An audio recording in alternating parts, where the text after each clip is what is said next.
Hello, everybody. Hello there. And welcome back once again to Tony D's Music Channel. Today is a very bittersweet anniversary.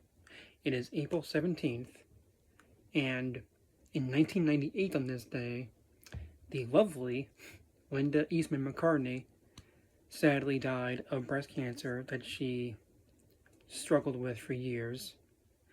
But I want to talk about a happy thing. After she died, her wonderful, incredible husband finished the remastering and put the finishing touches on the compilation album of all of her songs, and it is called Wide Prairie. Look at that beautiful cover photo. Linda McCartney's songs, all one place. Now, of course, in the 70s, when she started out with Wings, there was some scrutiny by Paul's record label who called BS when Paul put his name and Linda's name on the writing credits of many of his songs on the album Ram and on the single Another Day. And because of this, Paul started to encourage his wife Linda to write songs. And then the first one that she wrote was Seaside Woman. It recorded in 72, I believe. And then throughout her life, she wrote and recorded several more, and they worked on them as a team, and some of them were written while Wings was still a group. Some of them were recorded in the 80s, a few of them in the 90s. But this wonderful album has all of those songs, and I want to talk about all of them. And there's a wonderful piece of paper in here with pictures of her, and Paul gives notes on all of these songs.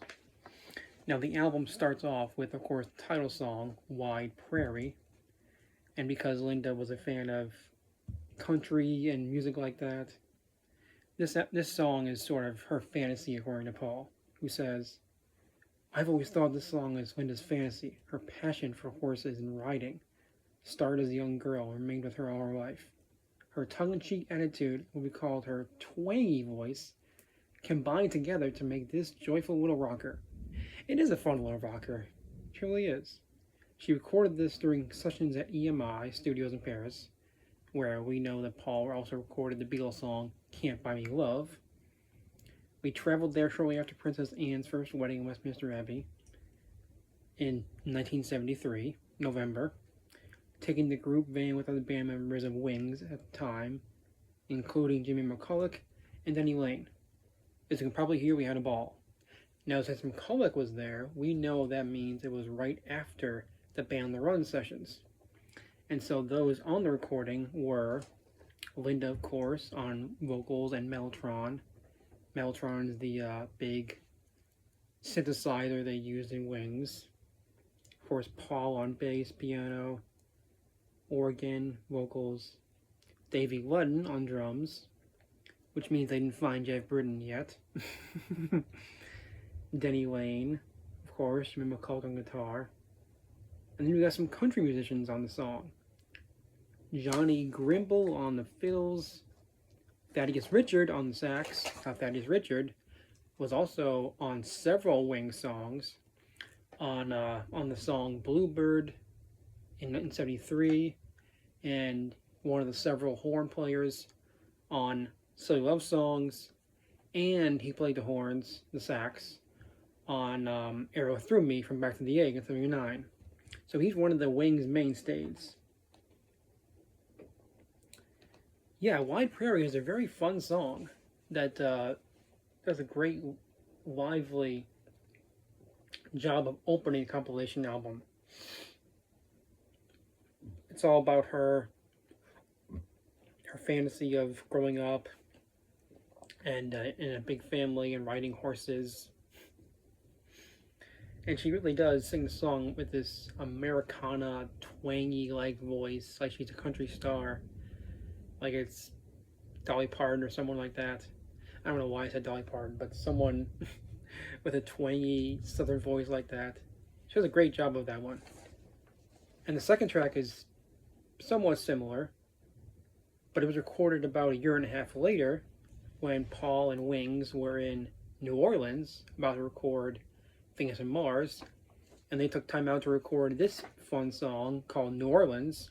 As Paul says, we were at C-Saint Studios in New Orleans, working on Venus and Mars, like I just said, when Linda came up with this number. References to the Dewdrop Inn and the Dungeon, places that we visited during our stay, were included, along with many memories of Linda's from our trip. So it's a bit similar to the story of the song My Carnival, which Paul and Wings recorded while in New Orleans, and then for whatever reason was not released until 1986, maybe it was 85, as the B-side of Spies Like Us. It's all about New Orleans, all about their trip over there. It's very fun. And of course that had Denny Lane on there on guitar and harmonica, and Joe English on drums from the Venus and Mars sessions. And then the track 3 is a fantastic rockin' song recorded in '78, and it's one of the 2 songs on this compilation album that's an animal rights protest song. And it really does rock out, but she's singing all about the white-coated man who does the horrible job of slaughtering this animal who's about to be used for cattle, for food, obviously. As Paul says, Linda's and my involvement with animal rights caused her and our friend Carlene to write The White-Coated Man. Carla's pointed lyric explores the vivisection issue. Linda felt very deeply about the suffering of innocent animals for mankind's gain, which still continues to this day, and will until we as a society show compassion towards the creatures we share our planet with. Well, Paul, I would like to echo your sentiment.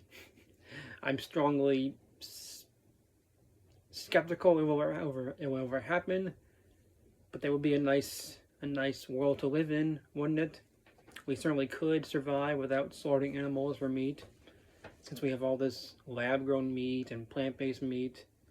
It wouldn't be that terrible if we stopped eating animals, right? Anyway, the song is just absolutely incredible.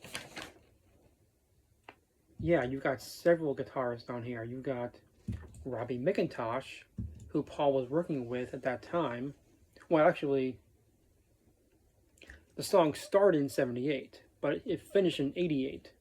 And around that time, Paul was working with McIntosh a little bit.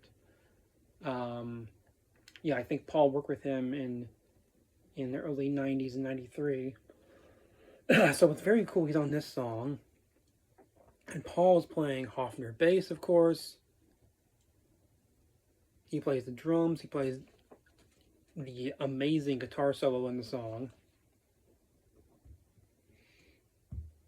And Linda's vocals really make you feel just how daunting and sad it is when this man comes around to kill this animal.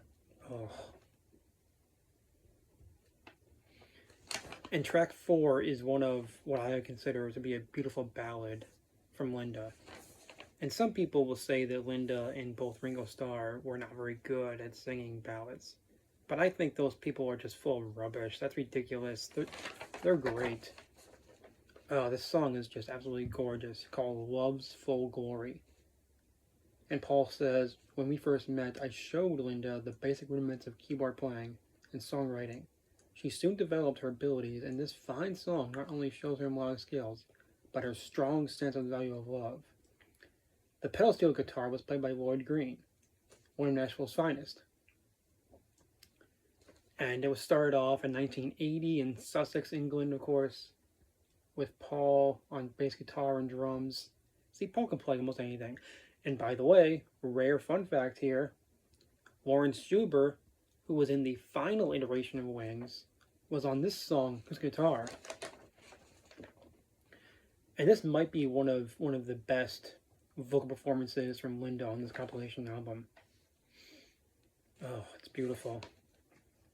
And then we get to another song on the album that's a little bit of a great rocker. And it was also recorded while Wings was still together. And it's called I Got Up. As Paul says, during the Paris sessions in '73, the same sessions from the first track, Wide Prairie, We recorded a backing track of one of Linda's ideas. The song was completed many years later, and the vocal finally added in '98. Its gutsy feel is typical of her unwillingness to put up with other people's BS. She hated words like compromise or should. For her, freedom is to do what you want was a basic right. And of course, this was when Wings was in their second or third iteration. So you had Jimmy McCulloch and you had Denny Lane.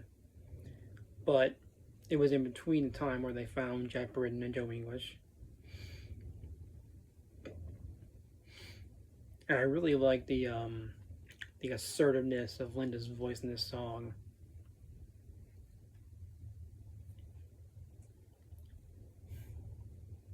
I got up, and I ain't going down again. You better believe it. You know, it's the kind of, I don't know if this is true, but it feels like Linda wrote this song in response to all those men in the music press who would criticize her and say terrible things about her, and this might have been her getting back at them. You know, so many male singer-songwriters in rock and roll have written songs like that. But yeah, it's different. It's different, obviously, when it's a woman. People will assume that they're responding to chauvinistic men, which maybe she was. Anyway, I want to mention track 6, which I think is outstanding, called The Light Comes From Within. And Paul says, if I got up showed Linda's strong opposition to oppression, then the light comes from within took it a few steps farther. During the last couple of years of her life, we were required to make many trips up to London for many treatments. We always wanted to put the journey time to good use. She and I talked a lot about this album, and the lyrics of the song were finished one such trip when we came to record the vocal, which was sadly to her last. Isn't that sad? I said jokingly, "You can't sing this." And she said, "You want to bet?" It was her answer to all those people who had ever put her down, and the whole dumb male chauvinist attitude that to her had caused so much harm to society. God bless her, my little baby. Literally had the last word. And she loved the idea of their son James playing guitar on it. I love that as well. That was truly a family affair, that song, recorded by Paul and Linda and their son James in '98. It's a bit emotional, isn't it, that was the last song she recorded?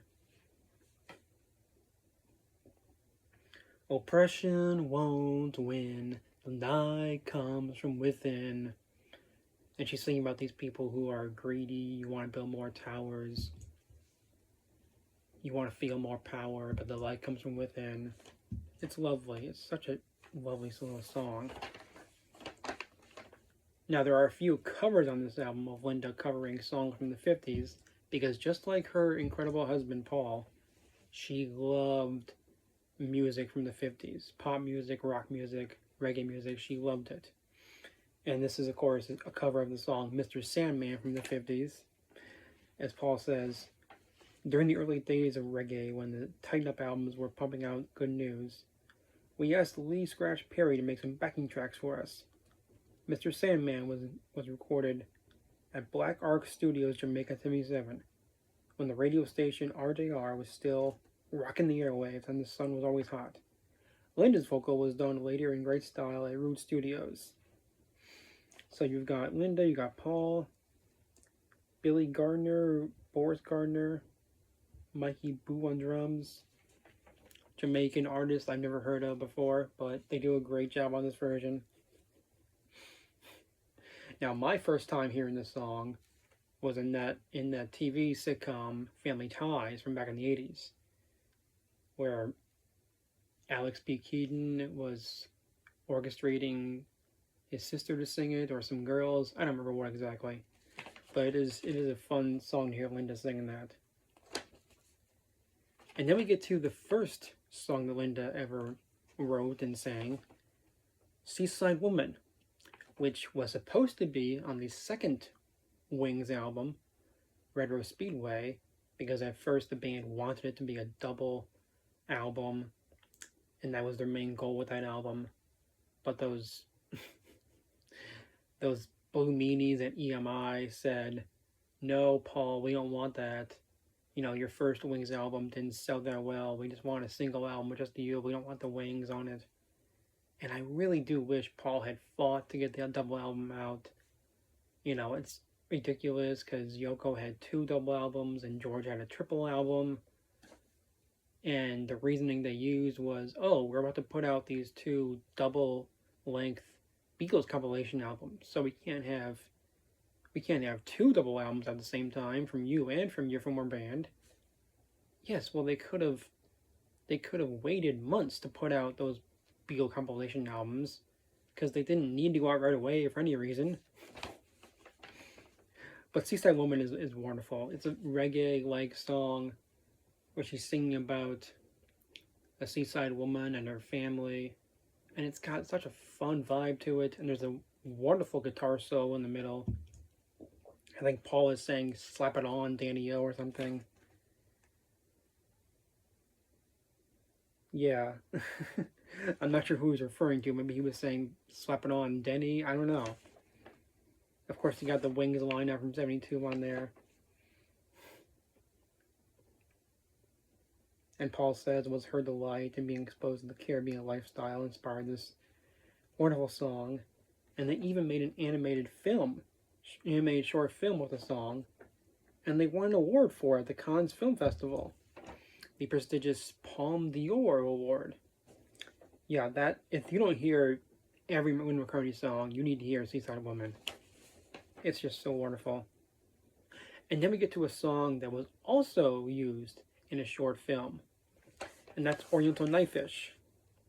As Paul explains, recorded with Wings up at the old Airline Studios, which I think was George Martin's studio. Linda's dramatic vocal harks back to the 50s and 60s when strange stories were told by acts like the Shangri-Las, the Coasters, and others. It was made into an excellent animated film by Ian Emmys, which was objected to by some woman complaining that her 5-year-old was traumatized because of nudity in the cartoon film. It's just a drawing. It's just an animated little film. How can nudity in an animated film offend you? But this song is a real great rocker.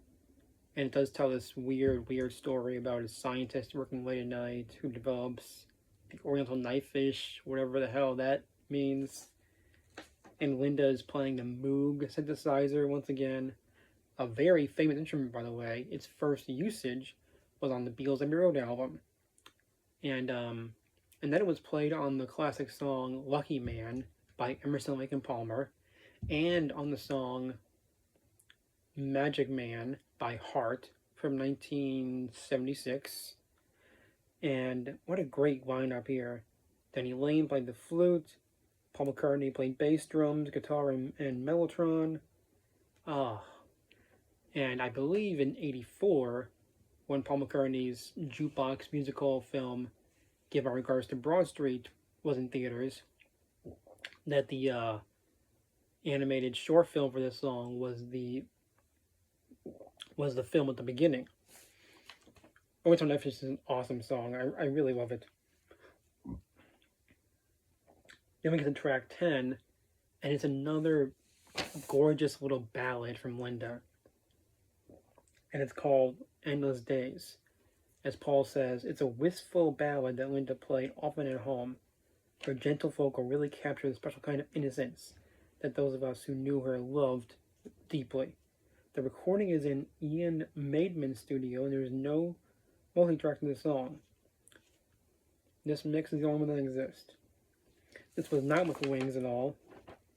It was Linda, Mick Bolton on piano and keyboards. Sorry about all that. Yeah, Endless Days is just gorgeous. I get this song and Love's Full Glory are the kind of songs that just put this warm, fuzzy, feel-good feeling inside of me, where I just feel like hugging someone or just fills me with such great joy. Endless days and endless nights. When will you come back to me? All these days I've waited for you to call. Yeah, it's a really lovely song. And then we get to another 1950s cover on the album. Kind of ironic because a year after this album, a year after Linda passed, her husband, Paul McCartney, made an entire album of covers of songs from the 1950s called Run of a Run. And here she is covering 3 songs from the 1950s. Next one is called Poison Ivy. As Paul says, the 50s original Poison Ivy by the Coasters. And by the way, the Coasters have a Beatle connection because during the Beatles' Decca audition, George sang the song Three Cool Cats, which was by the Coasters. It was one of Linda's favorites. She had a lasting affection for the doo-wop music of her youth, having spent many hours under her bedclothes with a transistor radio glued to one ear, listening to Alan Freed's rock and roll show. The song's sense of humor is very typical of that period. This was recorded back in '87 in England. It's a really nice song, all about when you're out in the woods or somewhere to be sure you know what is poison ivy and what is just a regular bush. Beware of poison ivy. It's a nice song. And then we get to the second animal rights protest song on the album called Cow. This one is the complete opposite of White Coated Man because it's not a rock song at all. It's a very gentle song with a spoken word verse from Carla Lane, friend of Linda's. Another collaboration between Linda and Carla and Paul, which in this case deals with the last days of a cow under sentence of death. That's very sad. The sweet innocence of the song made many of our friends decide to go veggie, as Paul says. Paul credits Linda with making many, many people in the world go veggie. Into the dietary mainstream of our society, he says, and made thousands of people ponder the wisdom of our cruel treatment of animals generally. The song is very evocative and very sad. Plastic creature, here in your green field. And it's just a lovely little song about how sad it is that the cow will be put to death soon. It's... Now I want to say a few things about these songs before I continue. It's really fascinating to me that 1, 2, 3, 4,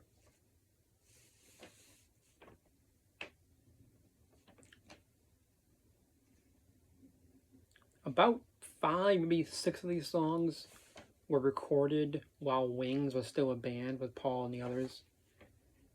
And I have to wonder why Paul and Linda themselves never considered putting these songs on Wings albums.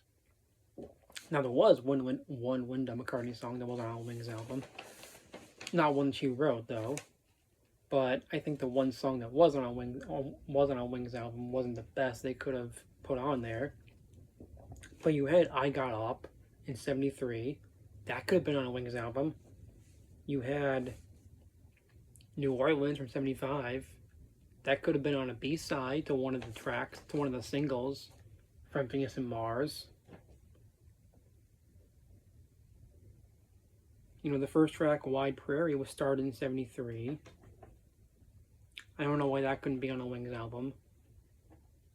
I know it doesn't really have the same kind of sound that most Wings songs had, but Wings songs had almost any kind of sound. They could have sounded like anything. They had so much variety to them. And I know Linda was very, very modest. She was never trying to be some great singer or some great songwriter. So she didn't mind being in the background while her husband did this amazing thing. But it is curious. And especially these two animal rights songs. Imagine if back in in the 70s or 80s if they put those two songs on one 45 single. By the 90s or so, vegetarianism and animal rights started to get more popular, and maybe at that point, Linda's songs could have been popular with the mainstream if Paul really promoted them. But maybe at that point, Linda wasn't that popular herself. I don't know. I just think it's really sad that these songs were not released in a big way until this album. And I'm pretty sure back in '98, people probably didn't even notice this album came out, since they cared more about her husband Paul, who also released his second album that year from the Firemen, the duo he was in, electronica duo. That's another story. Yeah. Again, Linda, much like Paul's brother Mike McGear, was released great music that people don't really know about. But anyway, let's get to the rest of the tracks. Track 13 is called B-Side to Seaside, and it's a rather goofy, silly song that, of course, was the B-side to the song Seaside Woman. As Paul explained, when a B-side was required for the release of Seaside Woman, Linda and I whipped up this little ditty, ditty being a key word there, because ditty, of course, is a word for a rather inconsequential, not very profound song, which this is definitely not. Its lighthearted flavor exemplifies Linda's attitude to life. Amongst her favorite sayings, don't make so much of it. And of course, Paul, Linda, and all the guys in Wings never took themselves too seriously, nor did George or John or Ringo. It's nice for what it is. It's just a song with silly lyrics that were meant to accompany Seaside Woman on the single. I really enjoy Paul's bass on this one.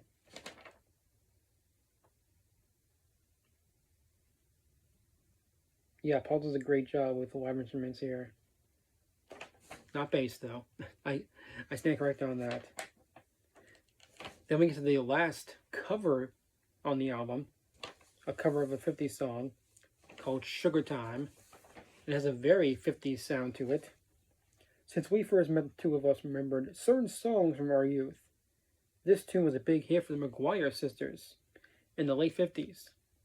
Linda and myself would sing this as a party piece, splitting into the melody and harmony to amuse and knock out and amaze our friends and relatives. And it does sound like one of those songs for a party atmosphere. It's a very, very fun song. Sugar in the morning, sugar in the evening, sugar at supper time. Bring your arms around me. It's not really about sugar. It's about sugar as in kissing each other. It's a great little song, Sugar Time. And then again, we get to the only Linda McCartney song, Linda lead vocal song, that was on an album by Wings in the 70s, Cook of the House, which was on side 2 of the album Wings on the Speed of Sound. As Paul tells the story, late one night we were on tour renting a house in Australia. We looked at one of the plaques found in many kitchens available. Wherever I find my guest, they seem to like my kitchen best, which became a lyric in the song. And then they looked at all the food and everything in the kitchen, and those became the lyrics in the song. And it is a fun song because it has this 1950s vibe to it, where Linda is just naming all the food in the kitchen that she cooks with and all the condiments and everything.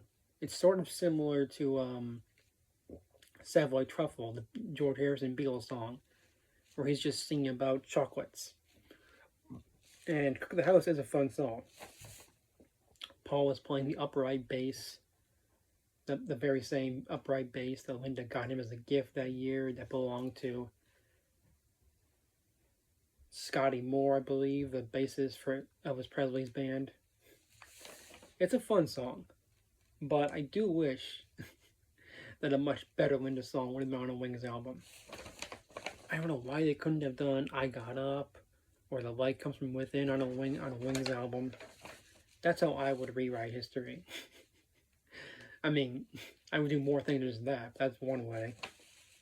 And then we get to a very personal song of Linda's at the end. Linda and Paul, of course, both loved horses, and this song is about horses. It's called Appaloosa. As Paul says, the melody was one that Linda wrote many years ago and would use as a practice piece when playing piano. Her love of Native American history and the Nez Perce Indians in particular and their Appaloosa horses, named for the Palouse River, inspired the song we recorded in March '98. Linda herself wrote a magnificent Appaloosa named Blanket, who was bred on our farm. And on the very day that Linda died, Paul would say to her, just imagine that you're writing Appaloosa right now. Imagine that. And that was one of the last things he said to her. Appaloosa is a really fun song. He's singing about these great horses and the Native American people who rode them. And I wouldn't know about that if not for the song. It's got great guitar in it from Paul, of course. Of course, it's Paul. And that's where the album ends, because that's Linda. She had to have a song about horses on there. And that's the end of it. And I think this album really deserves to be appreciated more and reevaluated. And that people should give Linda's music more of a chance to shine a light on their souls, on their lives. I think a lot of it's beautiful. I think a lot of it's got great rock and roll feel to it.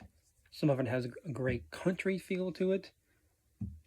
Some of it does a great job of honoring music from the 50s. And I think a lot of it proved that Paul really loved working with her and saw her as a great singer and artist. And I think if you love Paul, you would love Linda's work too. In the same way that many people said, if you love John, you should love Yoko too. Full disclosure, I don't love Linda. I mean, I love Linda the person, but not the music that she made. But the music that Linda made, I really do love this music. And I'm really happy that maybe 5 years ago, I bought this album on CD, and then much later bought it on vinyl. And this, of course, is not just vinyl, but I believe it's milky white vinyl. That's really cool. So I hope this video helped you all to appreciate Linda more, and I hope you listen to their music more. And thank you so much for watching. Like the video, comment, and share it out, and subscribe.